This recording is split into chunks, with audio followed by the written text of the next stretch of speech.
दोस्तों, tea cup नाम की एक हॉरर वेब सीरीज़ या हॉरर टीवी शो रिलीज़ हुई है जियो सिनेमा पर, जिसे पीकॉक स्टूडियो ने बनाया है। और ये जेम्स वॉन यानी कि जो कंजूरिंग के जो डायरेक्टर थे, उनकी प्रोड्यूस की हुई ये सीरीज़ है। तो आइए जानते हैं कि कैसी है ये series.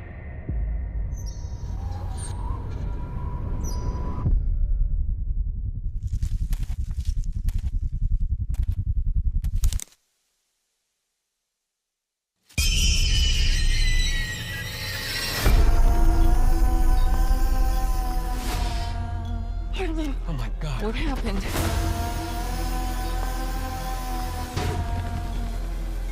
What is this?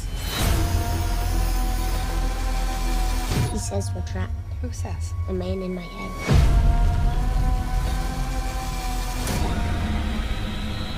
Tell us what all this is. Tea cup एक सुपर नेचुरल या हॉरर थ्रिलर कह सकते हैं। हॉरर थ्रिलर नहीं बल्कि पूरी तरह से सुपर नेचुरल हॉरर सीरीज़ है। जियो सिनेमा पर रिलीज़ किया गया 11 अक्टूबर को सुबह 10 बजे। इसके कुल 2 एपिसोड्स आ चुके हैं। हालांकि जियो सिनेमा ने इसके एक ही एपिसोड ड्रॉप किए और हर एपिसोड्स आपको फ्राइडे को देखने को मिलेंगे, यानी कि फ्राइडे सुबह 10 बजे आपको इसके एपिसोड्स देखने को मिलेंगे। हर एक फ्राइडे को एक नया एपिसोड। इसमें कुल 8 एपिसोड्स होने वाले हैं और ये मैं आपको बता दूं कि ये पूरी तरह से एक हॉरर सीरीज़ है।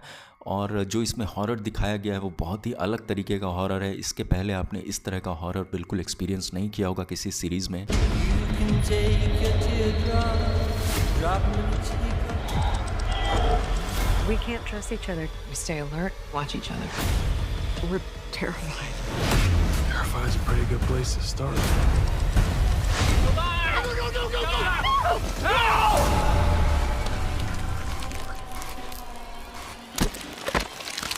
इस शो में दिखाया गया है कि 2-3 फैमिलीज़ हैं जो फार्म लैंड पे रहते हैं, शहर से बहुत दूर, जहाँ बिजली भी बहुत कम रहती है और चारों तरफ वो जंगल से घिरे हुए हैं। सिर्फ 2-3 घर हैं। वहाँ कुछ ऐसी चीज़ें होने लगती हैं जंगल में, जहाँ इन लोगों का सामना कुछ ऐसी सुपर नेचुरल चीज़ों से होता है जो इन्होंने पहले कभी नहीं देखा। जंगल में जो भी जाता है और वापस आता है वो अजीब तरह से बड़बड़ाने लगता है, कुछ कुछ बातें करने लगता है, अजीब से लैंग्वेजेस में बोलने लगता है और फिर वो सही हो जाता है। दिखाया गया है एक बहुत ही मिस्टीरियस पर्सन जो कि हमेशा एक मास्क लगाए रखता है और उसके हाथ में होता है एक गैस का सिलेंडर या पेंट का सिलेंडर, ऐसा कुछ करके होता है। और वो हमेशा एक मास्क में रहता है, गैस मास्क में, और वो किसी से बात नहीं करता और सबको कहता है कि जंगल में ना जाएं।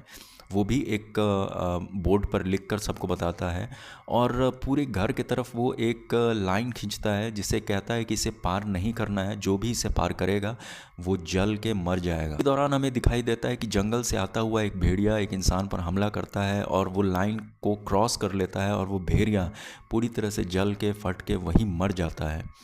तब इन्हें एहसास होता है कि हाँ, ये जो कुछ भी कह रहा है ये सच कह रहा है, हमें ऐसा कुछ नहीं करना है। लेकिन ये हो क्यों रहा है दोस्तों, इसके पीछे क्या रीज़न है, ये हमें अभी कुछ भी नहीं बताया गया है। मैं कोई स्पॉयलर्स नहीं देने वाला हूँ और अभी 2 ही एपिसोड्स रिलीज़ हुए हैं, तो उम्मीद करता हूँ कि आने वाले एपिसोड्स में जो है रिवील किया जाएगा कि ये क्यों हो रहा है, किस लिए हो रहा है। बहुत ही अलग तरह की हॉरर सीरीज़ है। मैंने अलग इसलिए कहा क्योंकि इस तरह का हॉरर मैंने भी पहले कभी नहीं देखा था, जो हॉरर होने के साथ साथ तो डराने के साथ साथ आपको ये सोचने पे मजबूर करती है कि अगर इतने दूर आप रह रहे हैं और अकेले रह रहे हैं तो इस तरह की अगर बातें होती हैं जहाँ पुलिस भी नहीं है तो आप किस तरह से इस चीज़ को टैकल करेंगे। ये पूरी तरह से एक सुपर नेचुरल हॉरर है और क्यों हो रहा है, कौन कर रहा है, इसके पीछे क्या रीज़न है, क्या कोई आत्मा है या कोई कुछ उस जंगल का कोई राज है, ये सब जानने के लिए आपको ये शो देखना पड़ेगा। जियो सिनेमा पर इसके एक ही एपिसोड ड्रॉप हुए हैं, बाकी के हर एपिसोड फ्राइडे को आएंगे, लेकिन टोरेंट पर इसका दूसरा एपिसोड भी ड्रॉप हो चुका है। और एपिसोड 1 से भी ज़्यादा अच्छा एपिसोड 2 लगा मुझे दोस्तों, क्योंकि एपिसोड 1 में तो सिर्फ एक इंट्रोडक्शन ही दिखाया गया है, लेकिन एपिसोड 2 में बहुत अच्छा हॉरर भी दिखाया गया है जो आपको काफ़ी अच्छा लगने वाला है। मेरा अर्ली रिव्यू टी कप के लिए। अगले रिव्यूज़ तक के लिए गुड बाय। अगर आपने मेरे चैनल को अभी तक सब्सक्राइब नहीं किया है तो सब्सक्राइब करें और जो बेल आइकन है उसको ज़रूर प्रेस करें। Thank you. You can take your teardrops and drop 'em in a teacup. Take 'em down to the riverside. Hello.